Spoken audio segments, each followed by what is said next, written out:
Nuestros orígenes.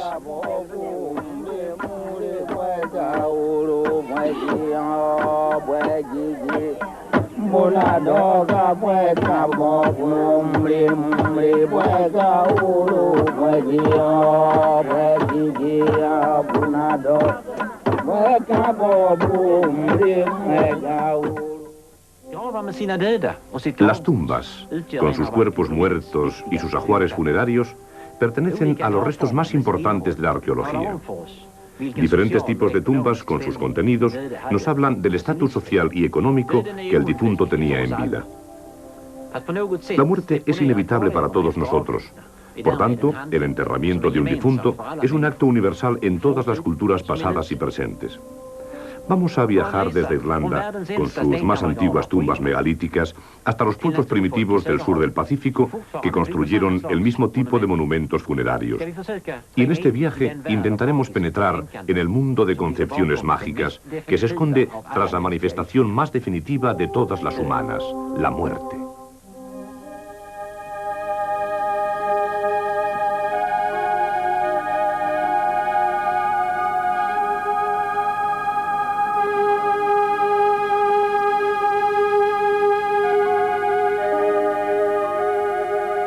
Hay famosos alineamientos de menhires en Karnak, Francia, y en Stonehenge, Inglaterra.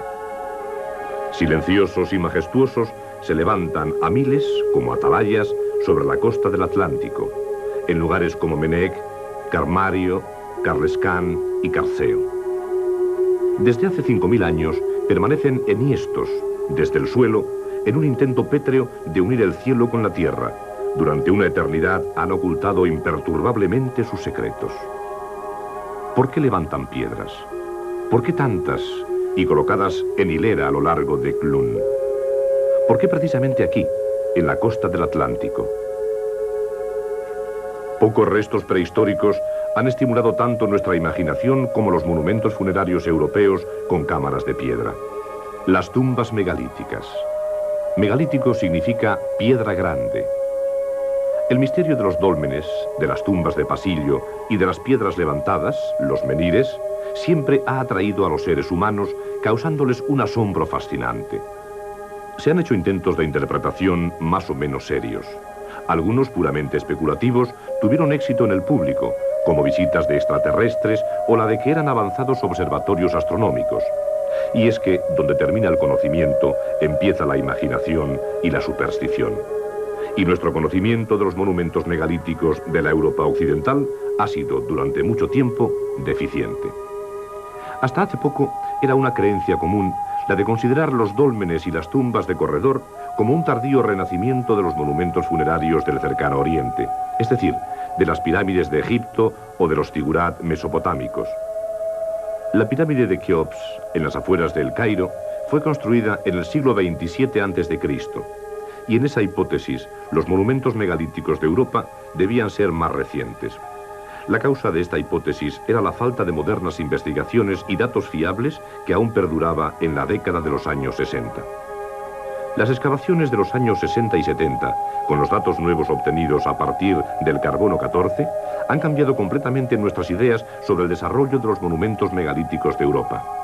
Se ha comprobado que las tumbas megalíticas más antiguas de Francia e Irlanda fueron construidas unos 4.500 años antes de Cristo, miles de años antes que las pirámides de Egipto.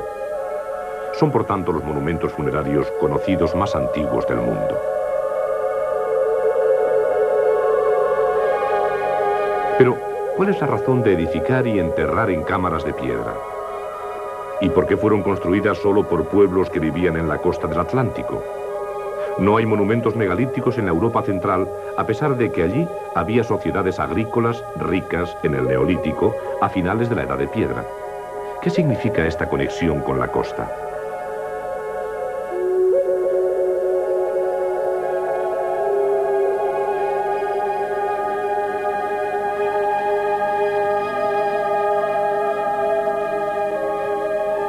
Siempre encontramos al sol en el culto megalítico. El ciclo de las estaciones en la fertilidad mágica y consiguientemente el sol tenía una importancia capital en las ideas de los pueblos de la Edad de Piedra. El mejor conocido, por supuesto, es Stonehenge, construido hace 5.000 años para recibir los primeros rayos del solsticio de verano, el 21 de junio. Probablemente el solsticio de verano también era importante en el calendario ritual de Karnak, aunque tenemos dificultad para probarlo. Pero el más fantástico ejemplo del culto al sol, en monumentos megalíticos, no se encuentra ni en Inglaterra ni en Francia. Está en Irlanda. En el Valle Boyne, al norte de Irlanda, encontramos el que es quizás el monumento megalítico más magnífico de Europa. Newgrange, un inmenso lugar de enterramiento y culto. El gran sepulcro fue construido hacia el 3200 a.C. y tanto en el interior como en el exterior se hallan grandes losas de piedra grabada con símbolos mágicos en forma de ornamentaciones geométricas. Pero lo más fantástico de Newgrange se reveló en las excavaciones de finales de los 60. En la entrada de la cámara mortuoria, el director de excavación, P.R. O'Kelly, encontró una estrecha abertura de luz que podía ser tapada. La luz se proyectaba al centro de la cámara. Todo el monumento fue construido para recoger el solsticio de invierno, una construcción de inconcebible precisión en la edad de piedra europea, hace 5.000 años, muy anterior a las pirámides de Egipto.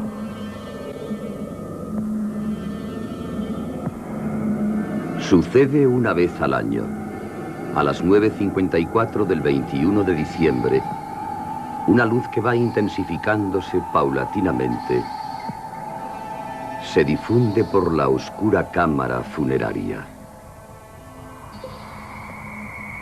6 minutos después, el rayo de sol alcanza la máxima distancia e ilumina con deslumbrante resplandor una profundidad de 22 metros.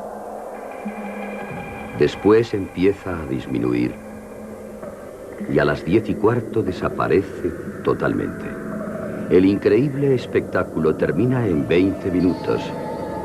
Después la cámara mortuoria permanece en total oscuridad durante 364 días, hasta el próximo solsticio de invierno. ¿Por qué sucede una vez al año y en tan breves minutos? Solo podemos especular. ¿Consultaban a los espíritus del muerto sobre el próximo año y su economía? ¿Hacían sacrificios a los dioses a la entrada del magnífico santuario?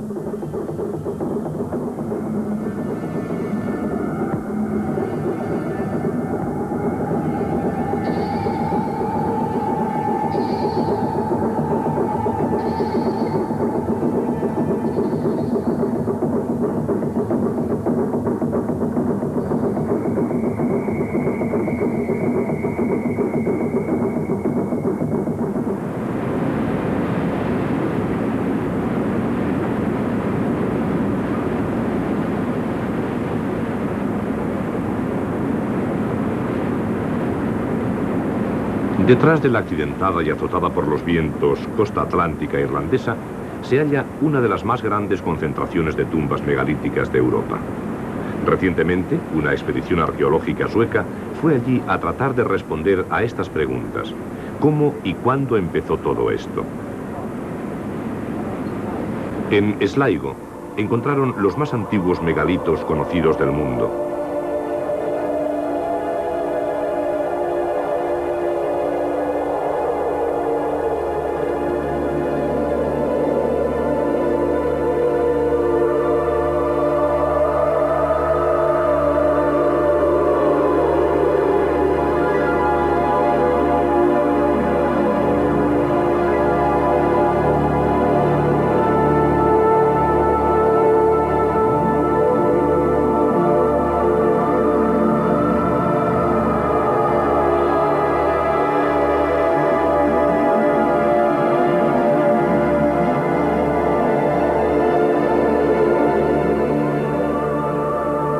Durante mucho tiempo había sido evidente que monumentos como los de Carnac, los de Stonehenge o Newgrange representaban la cima de la tradición megalítica de tumbas de Europa.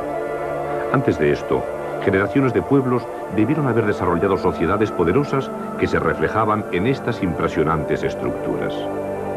En Carrumore, al noroeste de Irlanda, había restos de grandes extensiones de tumbas megalíticas, con cientos de originales dólmenes, tumbas de corredor y círculos de piedra con cistas.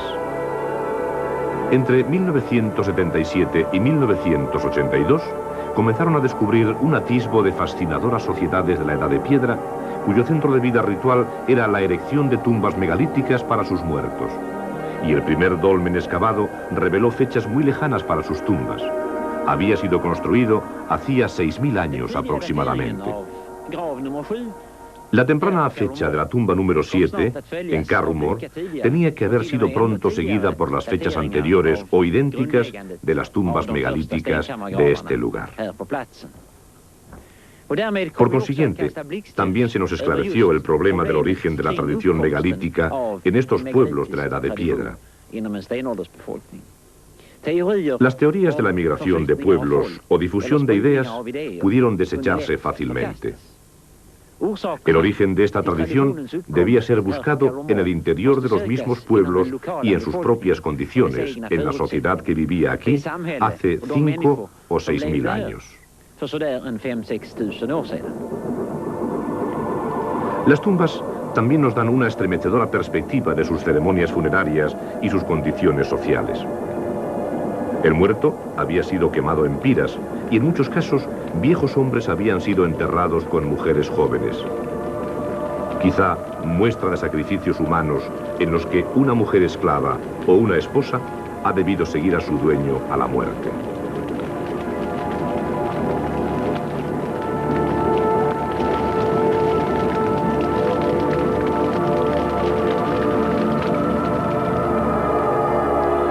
Pero aún quedan muchas preguntas sobre el campo de tumbas. En general, solo se han encontrado tumbas megalíticas en pueblos relativamente sedentarios. Estos lugares, además de servir para enterramientos y culto, marcaban con frecuencia la posición social o la propiedad de la tierra de diferentes familias. Pero en Irlanda no existía, cuando fueron erigidos los primeros monumentos de Sligo, una agricultura propiamente dicha. Entonces, ¿cuál era la economía que hacía posible estas formas de vida a la gente de Carrumore en tiempos tan tempranos? Para poder contestar a esta pregunta, debemos encontrar sus asentamientos. Muchos restos de sepulturas revelan que la caza y la pesca jugaban un papel importante en la economía de los constructores megalíticos. En nuestra búsqueda de asentamientos del pueblo de Carrumore, hallamos a lo largo de la costa de la bahía de Ballysadale un sistema de depósitos de restos de alimentos marinos. Las ostras, sobre todo, aunque también los mejillones, eran alimentos corrientes de este pueblo desde la Edad de Piedra y durante la Edad de Hierro. El perfil de los estratos, detrás de nosotros, se convierte en una especie de enciclopedia en la que podemos leer. Desde los estratos más antiguos, 3.000 años antes de Cristo, pasamos a los estratos centrales de la Edad de Bronce, en la que se introdujo ganado doméstico. En ellos encontramos cerámica y huesos de animales junto con utensilios. Y arriba están los estratos de la Edad de Hierro. El tiempo del nacimiento de Cristo es el tiempo en que dejan de vivir en este lugar permanentemente y se trasladan al interior para construir asentamientos más estables. Una señal cierta de la presión creciente de la falta de recursos. Los recursos marinos no eran suficientes para alimentar a la población. Al principio se creía que los depósitos eran naturales, formaciones marinas. Se suponía que el mar había subido y bajado repetidamente y había dejado estos vertidos de enormes desechos. Pero tenía que aparecer en un segundo análisis que había grandes cantidades de otro material distinto del que el mar había depositado. Las partes oscuras del vertido no eran más que solares o restos de solares, indicios claros de actividad humana.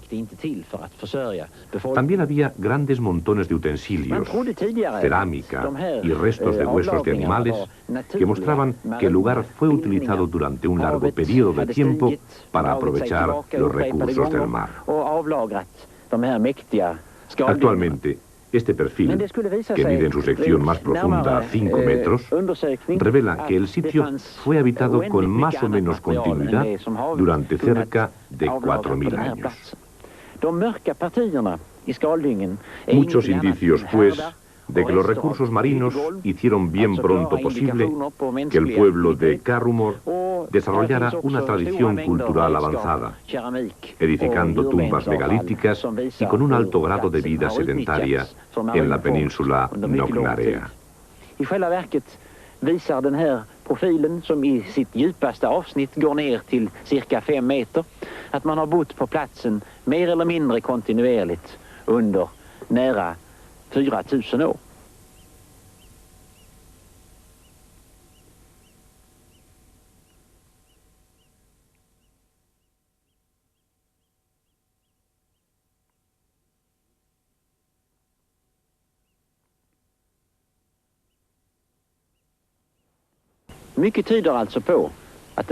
Los grandes depósitos de restos alimenticios marinos indican esto.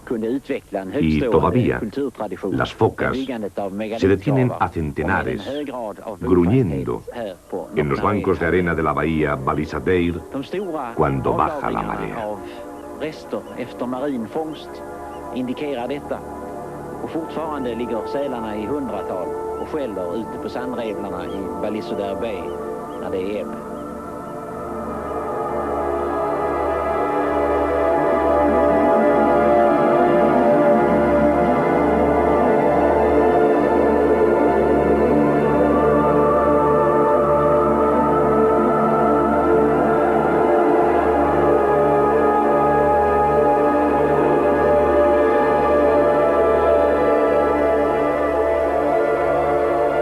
Con un pico no se puede llegar a más cuando se trata de reconstruir una sociedad megalítica temprana sobre la costa oeste de Irlanda. Para alcanzar otras metas en nuestra reconstrucción, debemos viajar de nuevo a sociedades actuales que tengan una cultura semejante y que construyan el mismo tipo de monumentos. Volvamos una vez más al sur del Pacífico para encontrarnos con una edad de piedra viva, tal como aparecía a la llegada de los primeros europeos hace 300 o 400 años y tal como es hoy.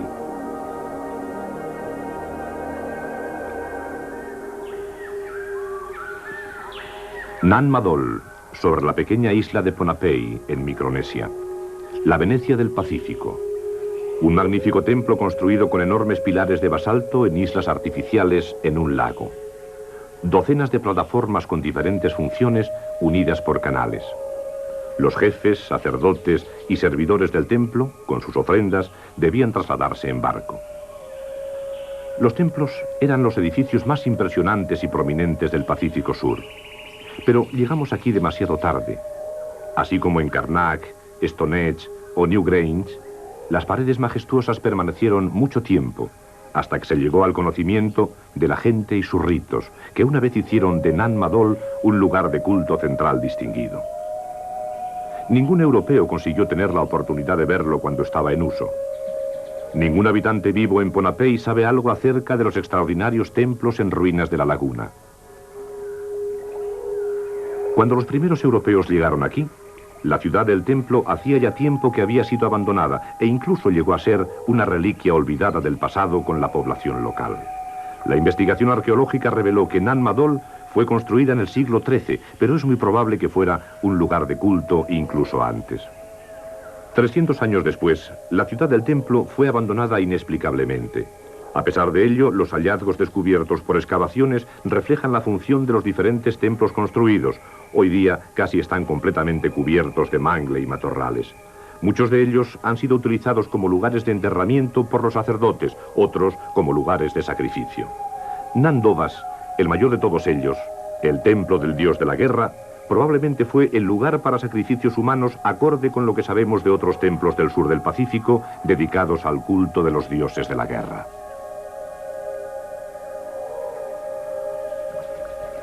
¿Por qué esta rica civilización se extinguió ante la llegada de los europeos?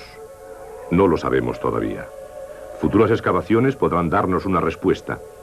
La fuerte estructura de poder que James Cook y otros viajeros encontraron a finales del siglo XVIII, entre otros lugares en Tahití, Tonga y Hawái, estaba en su apogeo y tenía una jerarquía social compleja del mismo tipo que la que debía haber existido en Pohnpei, cuando fue construido Nan Madol. Pero aquí el desarrollo tuvo que ir en otra dirección. Pohnpei fue descubierta por primera vez el 23 de diciembre de 1595 por un jefe de expedición español, el capitán Quirós, quien sin embargo no desembarcó en la isla. Hasta el siglo XIX no entraron los nativos en contacto con los occidentales. En ese tiempo, los habitantes vivían en pequeñas aldeas de pescadores sin unidad social entre ellas, y así continúan actualmente, sin cambios.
Una de las áreas del mundo actual en que han pervivido tradiciones megalíticas es el archipiélago melanesio, al oeste del Pacífico.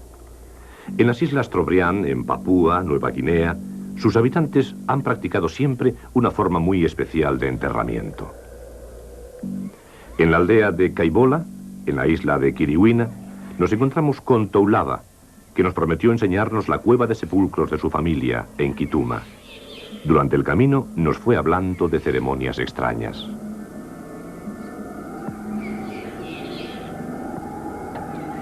El hombre ha muerto hace 2 horas y el ritual de lavar su cuerpo acaba de terminar. Han sido tapados los orificios con fibras de coco y las piernas se han atado juntas. Todo el cuerpo es cubierto de joyas y otros regalos.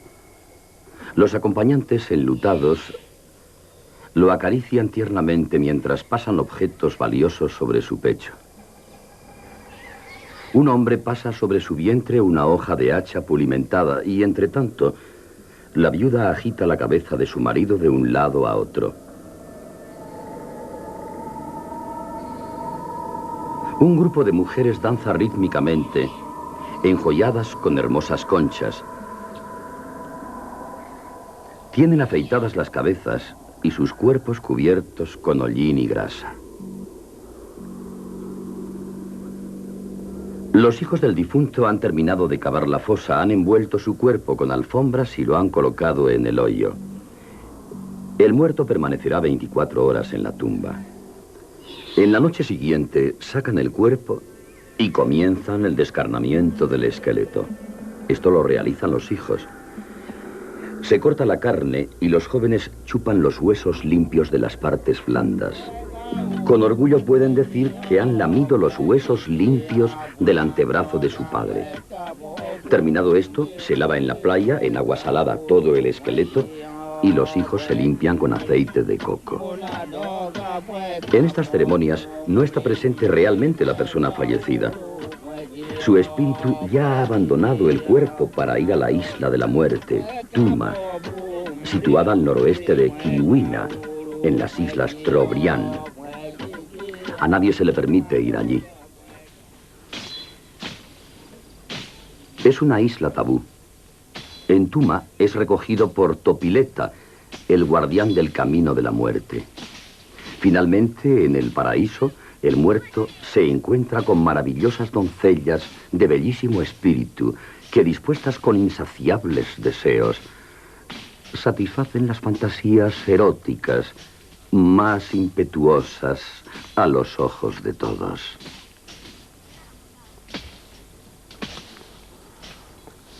A comienzos de nuestro siglo, el etnógrafo Bronislaw Malinowski encontró todavía viva, en las islas Trobriand, la tradición del megalítico. Pero solamente los jefes y sus familias iban a descansar en tumbas megalíticas.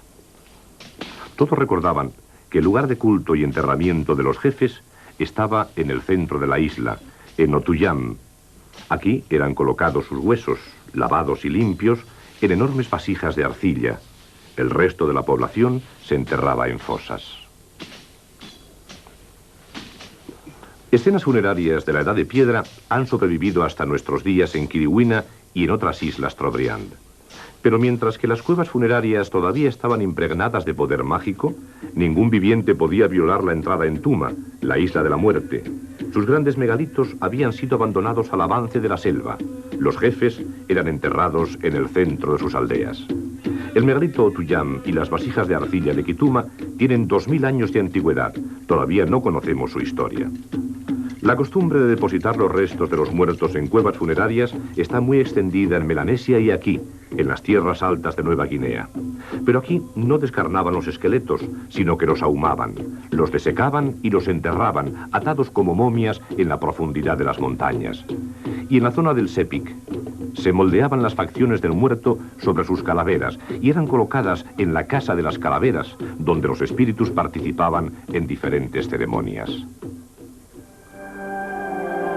Si queremos entender al pueblo que está detrás de las tumbas megalíticas de Carrumor, debemos desplazarnos al único lugar de la Tierra donde aún pervive la tradición del megalítico, el archipiélago aislado entre Vanuatu y las Islas Solomón, en Melanesia.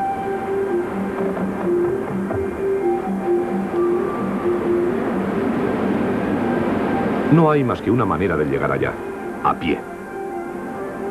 Días de duro camino a través de junglas ardientes y húmedas. A veces, el modo más sencillo de avanzar es vadear los ríos, atravesando pantanos sin fin en una zona que es la más infectada de malaria en el mundo.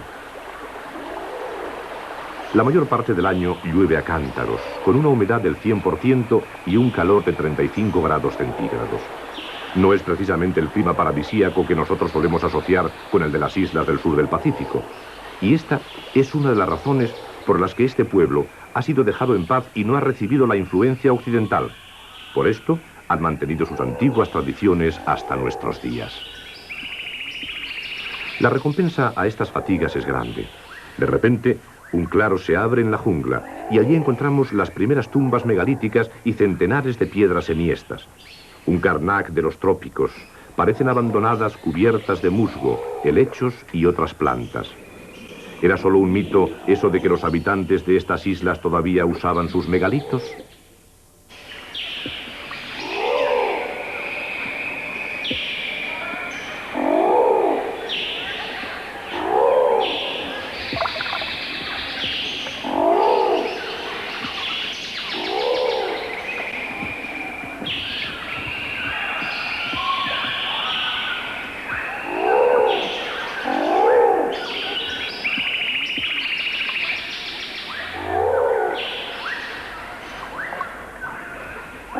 De pronto se rompe el silencio y de las sombras de la jungla surge una procesión de hombres y mujeres, los poderosos Nambas, una de las más temidas y belicosas tribus caníbales de toda la Melanesia hasta los tiempos modernos.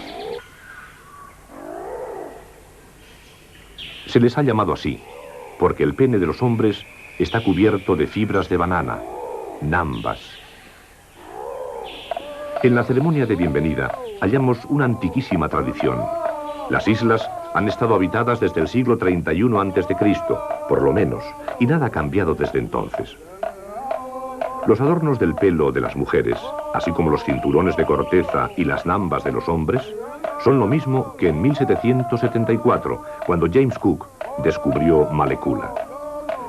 Y las mujeres favoritas todavía obtienen los dientes frontales arrancados a los hombres en una ceremonia secreta de iniciación.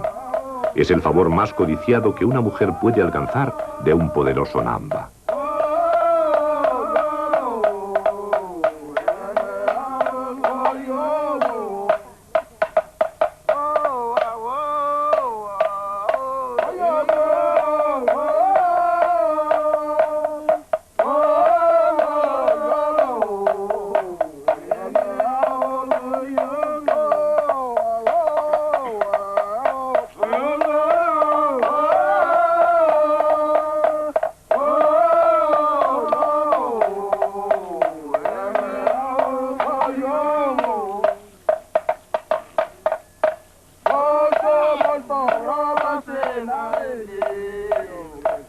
Como hemos visto, en la zona del Sepik, en Nueva Guinea, muchas tribus de Malecula practican un culto especial de la calavera, o culto de sus antepasados.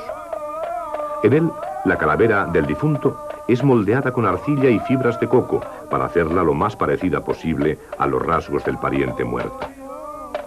En este caso, un hijo muestra orgullosamente a su madre, que ha muerto hace 15 días, pero que aún convive en casa con los familiares.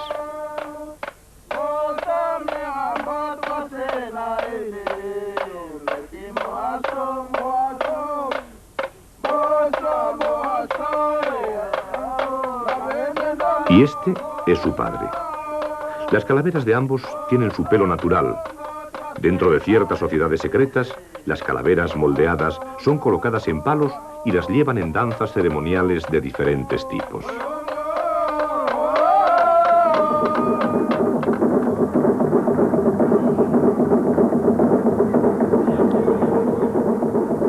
Como habíamos sospechado, el primer lugar de culto al que habíamos llegado hace tiempo que está abandonado.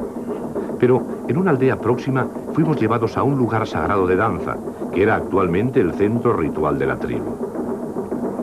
Magníficos tambores hechos de troncos de árboles sagrados, decorados con tallas de máscaras de vivos colores, estaban colocados bajo un enorme árbol banián.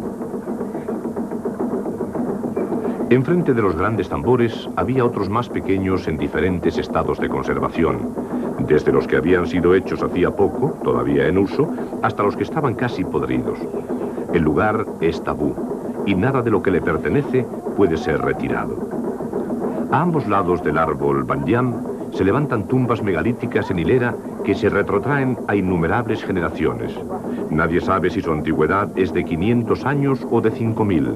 Todavía lo usan los jefes como lugar de enterramiento para sus familias, una tumba megalítica para cada familia. Entre las tumbas se erigen piedras con altares sacrificiales y sentimos la excitante sensación de que estamos en el centro de una tradición viva de la Edad de Piedra.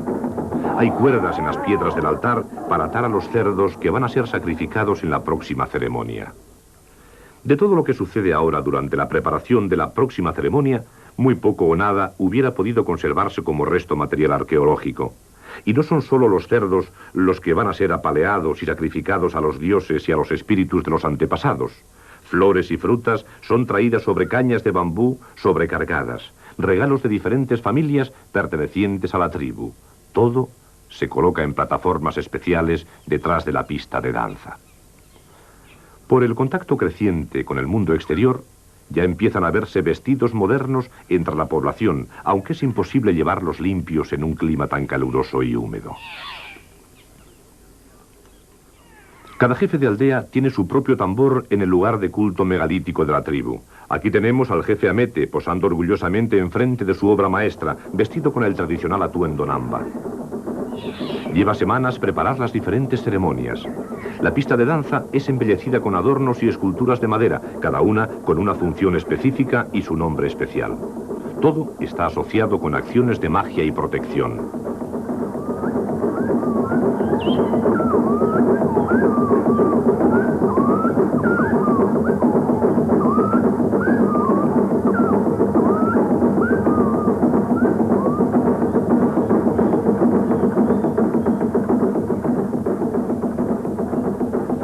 Filas de pequeñas piedras marcan los sitiales de los participantes en la ceremonia y señalan también los muchos lugares tabúes que circundan el lugar para no correr el riesgo de violarlos. El ensordecedor repiqueteo de los tambores retumbará varios días hasta el final.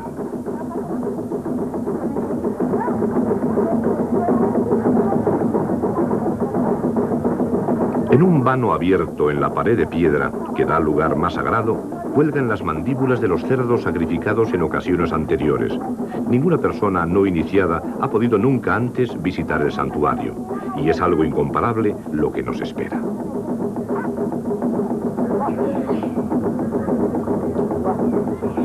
Se ha erigido un altar megalítico en lo hondo de la jungla, y sobre una plataforma filas de rostros de piedra nos sonríen. Las esculturas representan a los jefes de la tribu muertos desde hace generaciones. De nuevo, emerge la siempre recurrente pregunta del arqueólogo. ¿Cuánto tiempo llevan erigidas aquí? Y otra vez, hay que contentarse con una respuesta que nadie conoce. El musgo crecido las cubre hace 200, 500, 1000 años. La edad es lo de menos. El lugar está todavía en actividad, y lo que cuenta es el tiempo presente. A nadie se le ocurriría tocarlas. Sería el peor crimen que podría cometerse. La consecuencia, la muerte.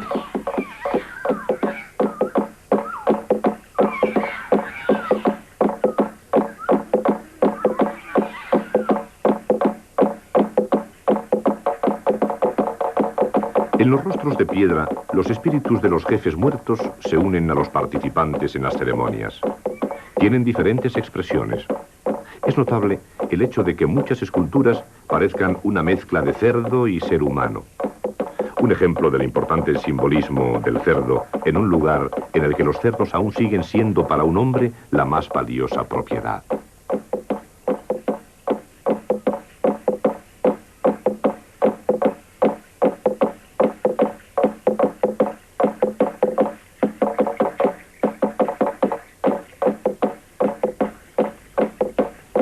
A la puesta del sol comienza la danza.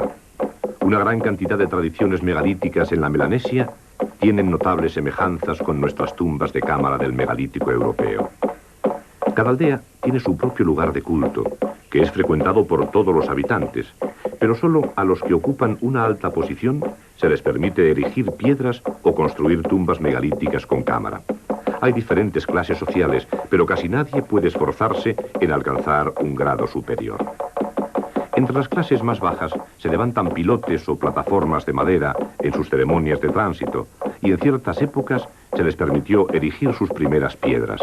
Así pues, los monumentos se convierten en símbolos claros del estatus social, signos del rango de propietario. Hay también grandes diferencias en el culto. La posición dominante que los ciclos solares y lunares tenían entre los pueblos europeos de la Edad de Piedra y que se refleja en monumentos como Stonehenge y Newgrange no tienen analogía aquí. Algo completamente normal en un país donde no hay cambio de estaciones. Una prueba de que el clima no es de capital importancia para que las tumbas megalíticas representen un sistema social. Esto significa que tenemos, mediante métodos etnoarqueológicos, posibilidades más fiables de conocer cómo pensaban y vivían nuestros antepasados hace miles de años.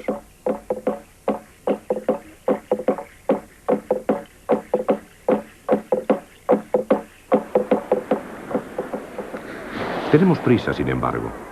Con unas comunicaciones cada vez mejores y unos contactos crecientes, la tradición megalítica de Malekula pronto se extinguirá y sus monumentos envejecerán. Hoy, los viejos todavía viven en formas sociales originales. El pueblo recuerda y mantiene sus tradiciones. Pero, ¿las seguirán manteniendo los niños? Probablemente no. La presión externa y el flujo de información es demasiado fuerte a pesar del aislamiento. Lo mismo el celo de la Iglesia para salvar nuevas almas.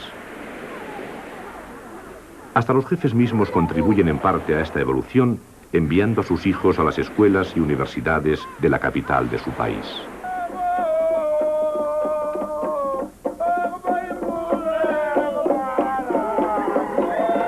Vivimos en un período de transición. No debemos perder un minuto o perderemos una tradición de miles de años que puede ayudarnos a encontrar nuestro propio origen.